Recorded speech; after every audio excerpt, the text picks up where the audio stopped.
Hi dear students, welcome to PMSH classes. In this lecture, we are going to discuss the third chapter of plus 1 NCERT physics, that is motion in a straight line. This is the first lecture of the chapter and we will be discussing an introduction about the chapter. Then we will discuss about rest and motion and also what are the different types of motion. As I have already told you, the plus 1 physics consists of mainly mechanics and motion in a straight line is one among the basic chapters of mechanics that includes the concepts based on position, velocity and acceleration, which are all some sort of dependent quantities that depending on a independent quantity, that is time.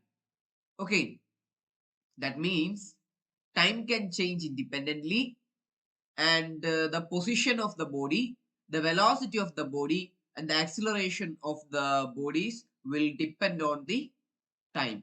Okay, as time passes, these quantities may vary. Let me tell you, these lectures will be useful for students from CBSE to attend their board examination as well as for Kerala State Board examination and also for those students who are going to attend entrance examinations like KEAM, KVPY, NEET, JE, etc. So let us start with the introduction. So I have used a term that is mechanics. Okay, actually, what is mechanics? You may please take a pen and paper while you are watching my classes and you can note all the important things that I am giving you, that I am writing in the board, and also some of the notes I will be dictating for you. Okay, so let me tell you what is mechanics. Actually, in mechanics, we are studying the motion of the physical bodies. So we can say that mechanics is the branch of the physics which deals with the study of motion of the physical bodies. Okay, we are learning about the motion of the physical bodies. Okay, so right, it is the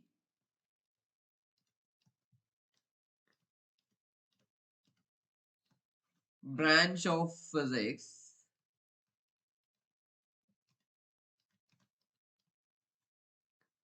which deals with the study of motion of physical bodies.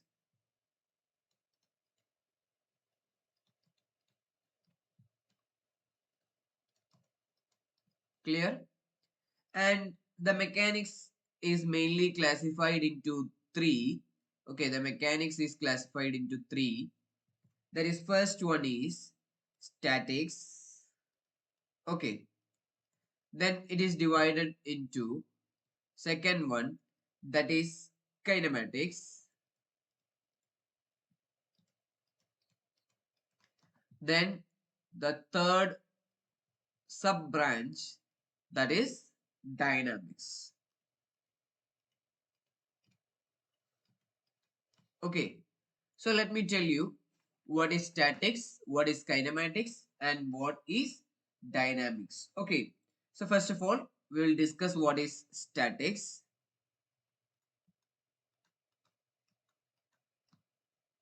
Static, the word static means, all of you may be knowing, it is at rest, right? So it is the branch of the mechanics that deals with the study of physical bodies which are at rest. Okay, so why do we discuss about rest? While we are learning about motion, it is important to know what is rest. And actually, the rest and motion are relative terms. I'll be discussing those things later in detail. Okay, so the rest and motion are connected terms So while we are learning about motion, it is also important to learn about the rest. And statics means it comes under mechanics, and in statics we are dealing with the bodies which are at rest. Okay. So it is the branch of physics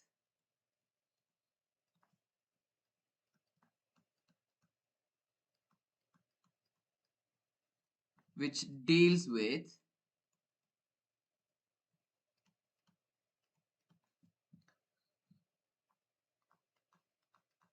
which deals with you can say either it is the branch of physics, or as we are discussing the classification of mechanics, we can also say it is the branch of mechanics. Okay, both are correct. It is the branch of mechanics which deals with the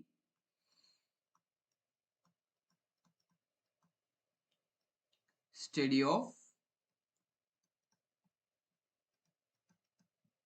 physical bodies at rest. Okay, so you may please note all these things. If you don't get much time to write, then you may please pause the video and you can write the note and then play again. Okay, so next let me discuss what is kinematics.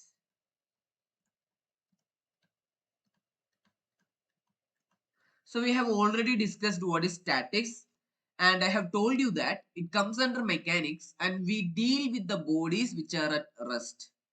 Whereas in kinematics as well as dynamics, in both of these comes under mechanics and we are dealing with the motion. Okay, study of motion. Then what is the difference between kinematics and dynamics? In kinematics, we are studying about the motion without studying the cause of the motion. Okay, so we don't consider the cause of the motion. Cause of the motion means why did the motion occur? Okay, and what are the factors involved like force, etc. Okay, we don't deal with such things. So we just learn about the motion but not about the cause of the motion. That is actually kinematics. And when we come to dynamics, we are studying about the motion by also considering the cause of the motion. That means in dynamics, we will be discussing about force and other factors that caused the motion, that changes the state of the motion, etc. Okay, so under kinematics, in plus one physics, we have two chapters. That is the third chapter, motion in a straight line, that we are dealing now. Okay. And also the fourth chapter, that is motion in a plane. Clear? So let me tell you what is dynamics. Sorry, what is kinematics? It is the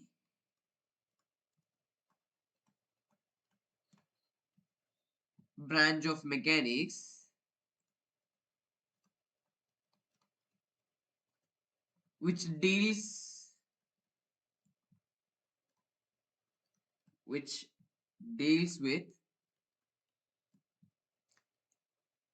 study of motion of physical bodies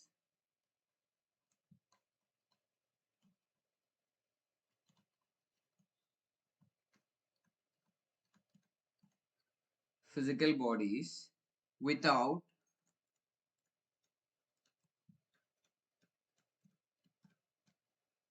looking at the cause of the motion.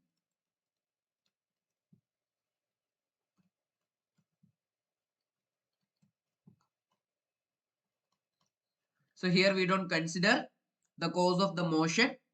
We just learn about the motion but not about the cause. Clear? In dynamics, we will be learning about the motion by considering the cause of the motion. Okay. So third one is all about dynamics.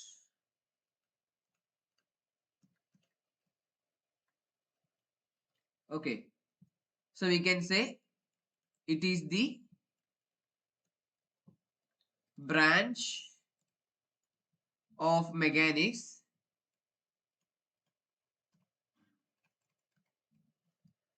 which deals with the study of motion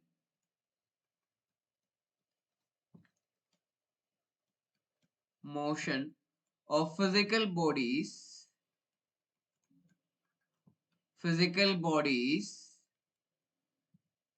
considering the cause of motion.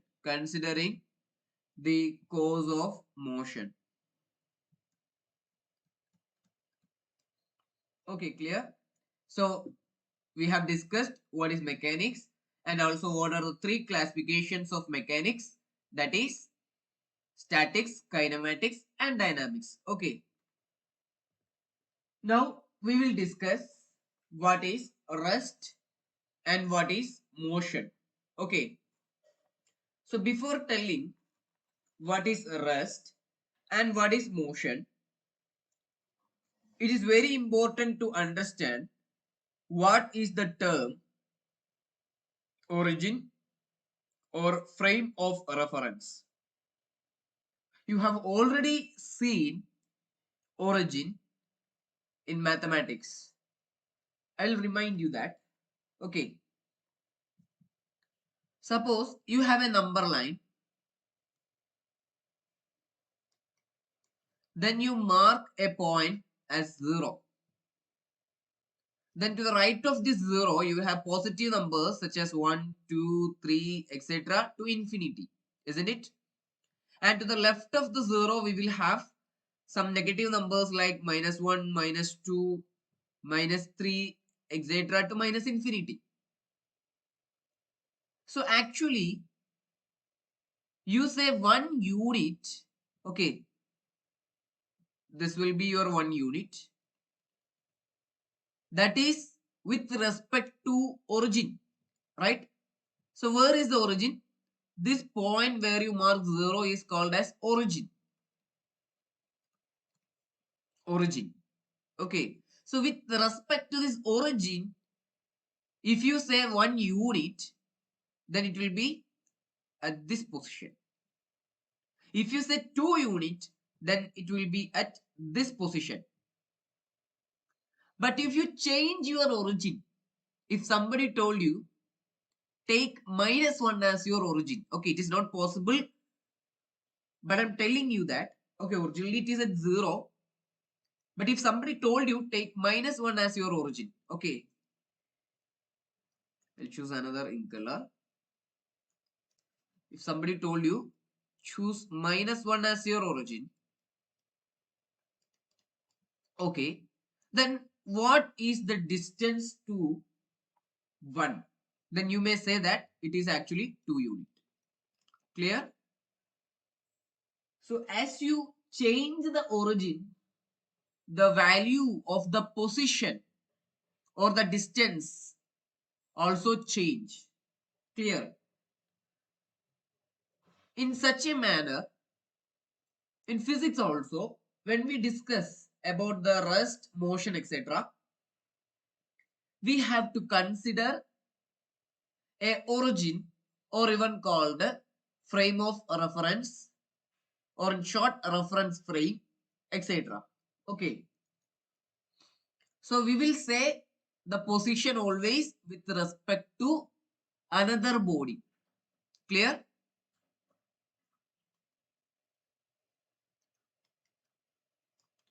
So we'll come to the concepts of rest and motion. Okay, so let me tell you what is rest.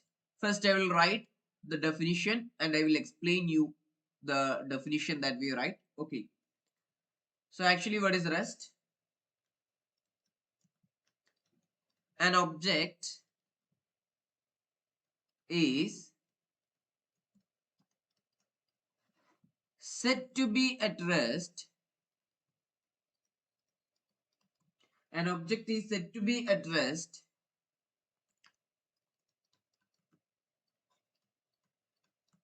if it does not change its position with respect to, I'm writing it short as WRT, that is with respect to, you may write it clearly in your notebook, with respect to its surrounding. The surrounding means we consider the surrounding as the reference point. Okay. Reference frame. Okay. Or even in short it is origin. With passage of time.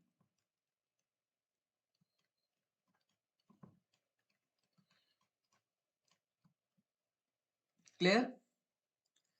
So we'll discuss what is rest. Okay. So two things we consider when we discuss about rest is, one is the surrounding. The surrounding means we are considering the origin. Okay, origin or even reference frame. And also the next thing that we consider is about time.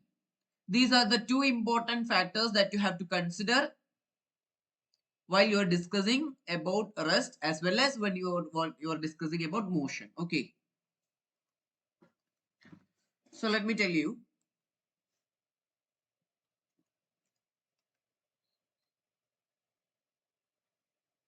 I'll consider a situation. Okay. Suppose there is a mango tree here. In the surrounding, there is a mango tree. Okay. And you take this mango tree as the reference frame or origin. Okay, you take this mango tree as your origin. And you're standing somewhere at 3 meters from this mango tree. Okay, 3 meters from the mango tree. We know that time always increases, right? It always passes and it does not wait for anyone. So suppose at 8 o'clock, okay, in the morning, 8 o'clock a.m. Suppose at 8 o'clock a.m., you are at 3 meter distance from this mango tree. Okay. And when the time passed, it becomes 9 o'clock a.m. Still you are at 3 meters. When it becomes 10 o'clock a.m., you are also at 3 meters. And whatever be the passage of time, even at night 12 o'clock, the distance between you and the mango tree does not change. That means it is 3 meters. Okay, that means your position is not changing. Your position is not changing. Initially, you was having a position and that position does not change with respect to the origin we consider. Then we can say that you are at rest with respect to this origin. Clear? You are at rest with respect to the origin that you consider. So what is the condition? If it does not change its position, this is the condition. If it does not change the position, the body we consider should not change its position with respect to the origin as the time passes. Okay. Now, I will tell you what is motion, then I will write the definition for motion. Suppose, initially at 8 o'clock a.m., okay, the distance between this man and this mango tree is 3 meters. At 9 o'clock a.m., at 9 o'clock a.m., the distance became, suppose 6 meter. The distance became 6 meter. And again, when it become 10 o'clock a.m., the distance become 9 meter. And etc. It keeps on increasing. Then you can say that as the time passes, okay, as the time passes, the position of the body changed. Okay, then what will be motion? If the body change the position with respect to origin with passage of time, then it is said to be motion. Clear? So what happens? At 8 o'clock it was 3 meters. At 9 o'clock it becomes 6 meter. At 10 o'clock it becomes 9 meters. And the position keeps changing as the time passes with respect to the origin we consider. Then the body is said to be in motion. Clear? So I'll write what is motion.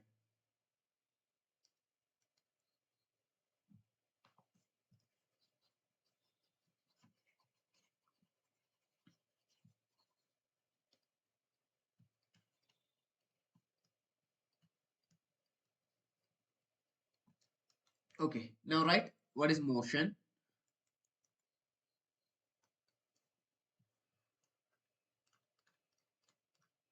Motion. An object. An object is said to be in motion if it change its position. Okay, change its position with respect to its surrounding. With respect to its surrounding, that you consider it as the origin. Okay, with passage of time. Clear? So this is what the motion is. And now I will ask you a question. Can a body be at motion as well as at rest simultaneously? Okay, I think the question is clear. The question is, at the same time, can a body be in motion as well as in rest? Is that possible? To be at rest as well as to be in motion at the same time?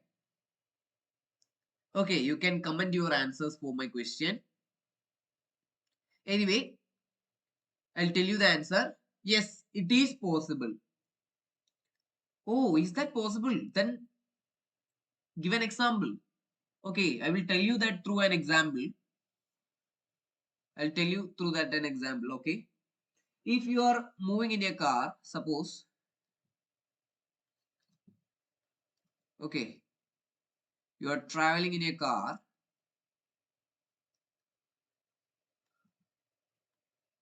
Okay, you are traveling in a car and you are sitting, right? Suppose you are sitting in the back seat. Okay, this is a friend. Then, if you consider this seat as your origin, okay, initially you consider this seat as your origin, then your position does not change with respect to this seat, okay, in which you are sitting. Okay, then you can say you are at rest with respect to the seat. Okay, so you will be at rest. Clear? And suppose you consider a lamplight. Okay, outside there is a lamplight. And you are taking this as your origin. Suppose you are taking this lamplight as your origin. Then you can say that as the time passes, the position of your car will change with respect to this lamplight. Right? In that case, you are in motion. So actually what decides you are in rest or you are in motion? It is actually the reference frame that you consider will decide either you are in motion or either you are in rest. Okay, so the term reference frame, the term origin have a very importance in this. So the term origin and the term, so the term origin or the term reference frame have a lot of importance in physics and you will come to know more about these reference frame in upcoming chapters like laws of motion, etc. Okay, so we can say that actually motion and rest are relative terms. Okay, motion and rest are relative terms. So this is the point that you have to consider. That is motion and rest are relative terms. In that you have to write, what you have to write? Yes, a body can be in motion as well as at rest simultaneously. Okay, simultaneously, depending on the origin. Clear? And you can give an example of what I have discussed. Okay, now I will tell you what is a point object. Okay, what is a point object? I'll tell you what is a point object. Point object. As the next heading, you can, as a small subheading, you can write point object. After this, motion and rest are a relative term as a heading. And you can note down the things that I have told you. Then you can write point object. Okay, point object. Actually, what is point object? If the distance traveled by the body you consider is very large, okay, with respect to size of the body, okay, with respect to the size of the body you consider, then you can say, you can treat that body as a point object. Okay, I'll tell you once again. You are considering the motion of a body and the size of the body that you consider is negligible to the distance that traveled by the body. Then you can consider your body as a point object.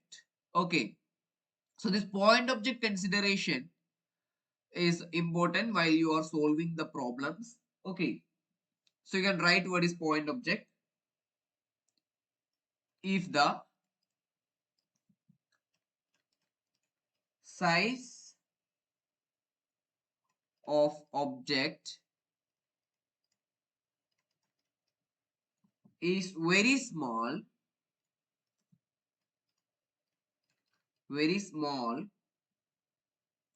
compared to the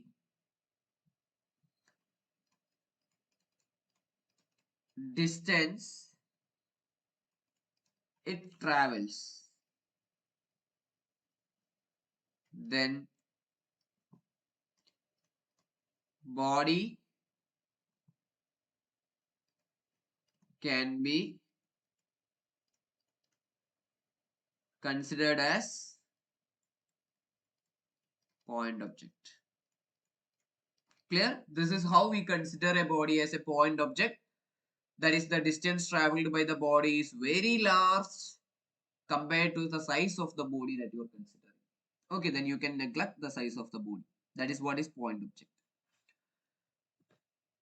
Now, let us discuss what are the types of motion. So, there are basically three types of motions. That is, motion in a straight line, then motion in a plane, as well as motion in a space. Okay, by the heading itself, maybe you will have an idea about the thing that we are going to discuss. Okay, so the first one is motion in a straight line.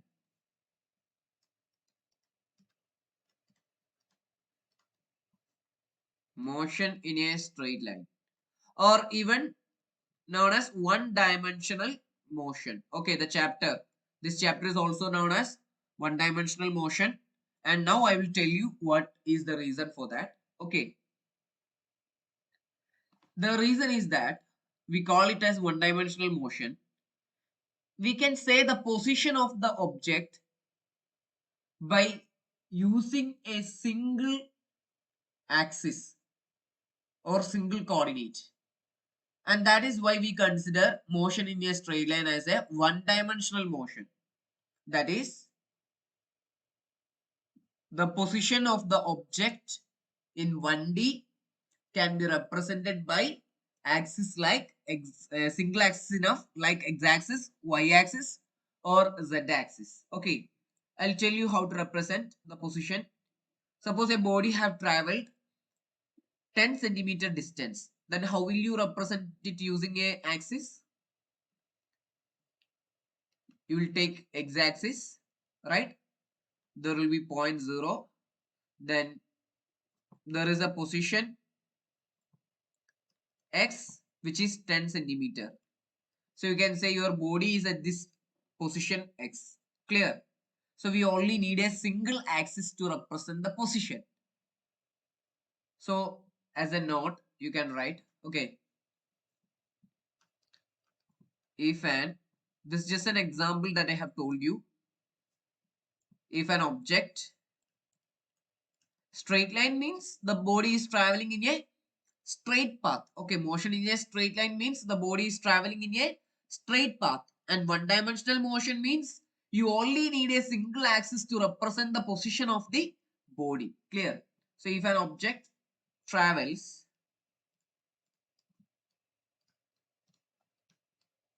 along a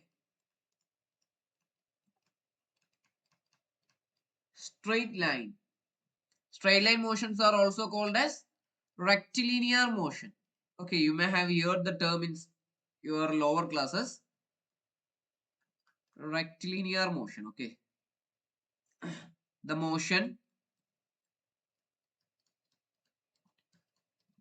is said to be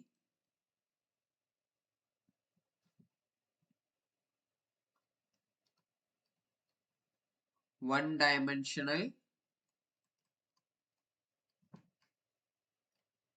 motion. Okay, the position of an object in 1D can be represented using a single,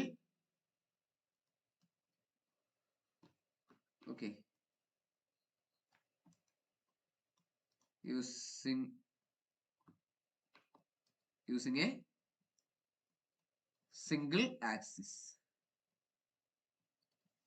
Clear? So as an example, you can draw the figure that I have given you here. Okay, so the position of the body can be represented using a single axis.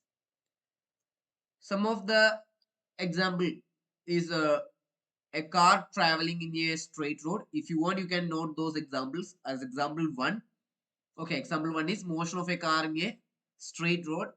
Then the second one is motion of an ant. Ant means you know what is an ant, right?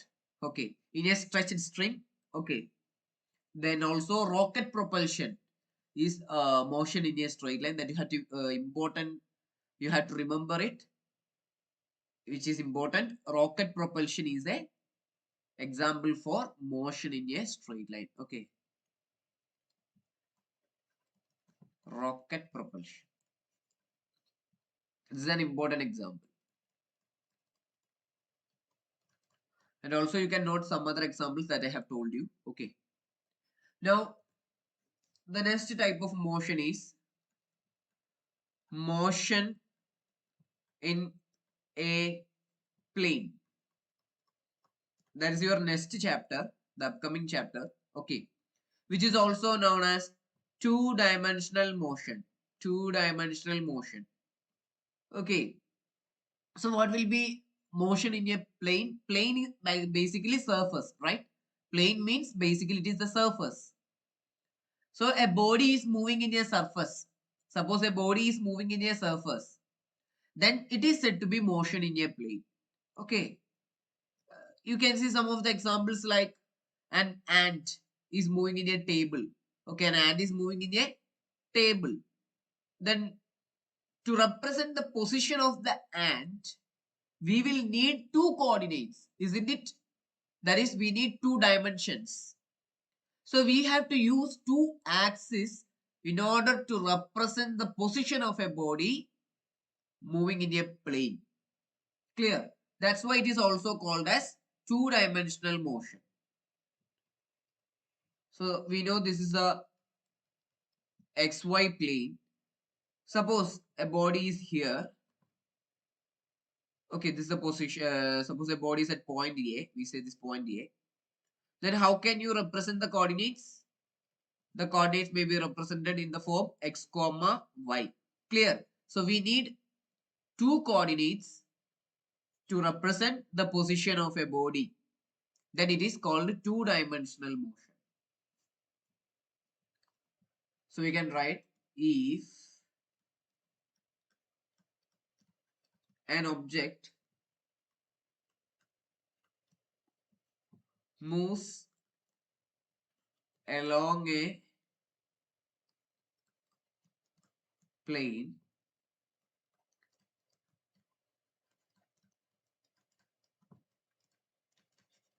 the motion is said to be two-dimensional motion. Okay. The position of an object, the position of an object in a 2D motion can be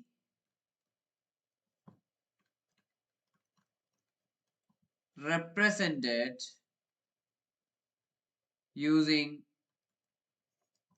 two coordinates. Two coordinates. Okay. Then you can draw the figure that I have given you. And what are the some of the examples for motion in a plane? That is projectile motion. Okay. One of the example is you can say oblique projectile motion. You will learn about projectile motion in detail in the next chapter. Okay. Then the next example is circular motion. Okay. And you will learn about these two examples in your fourth chapter, that is the next chapter, motion in a plane. Then the third type of the motion is motion in a space. Okay. Motion in a space. Yes, as you think, it can even be called as 3D motion. Okay. Some of you may have thought this name 3D motion. Okay. So actually what is three-dimensional motion? The body is moving in a space, right? As an example, you may say a butterfly that is flying in the air. Okay. So to represent the position of that butterfly, we will need three coordinates. Okay, that is why it is three-dimensional motion. We will need three coordinates. So we'll consider three axes, x, y, and z. Okay, and there is a butterfly in the air, say at position B. Then how will you represent the coordinates? As an ordered triplet, right? X comma, y comma, z. That you need three coordinates. That is why it is called a three-dimensional motion. Clear? So please take your note. I will dictate it for you. Okay, you will write it.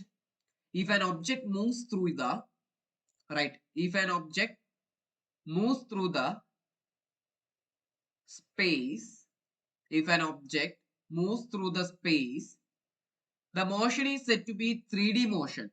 The motion is said to be 3D motion. Okay, full stop. To represent the position of an object, to represent the position of an object moving in space, to represent the position of an object moving in space requires three coordinates. Requires three coordinates. Then as ordered triplet you can write in the bracket x comma y comma z. X comma y comma z. Okay. To represent the position of an object moving in space requires three coordinates. In bracket you can write x comma y comma z. And now you can draw this figure and also write examples. One of the example is motion of a butterfly. Motion of a butterfly. The second example is motion of an aeroplane. Okay.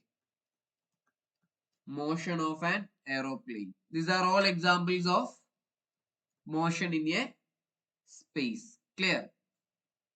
So what all are the things that we have discussed in this lecture?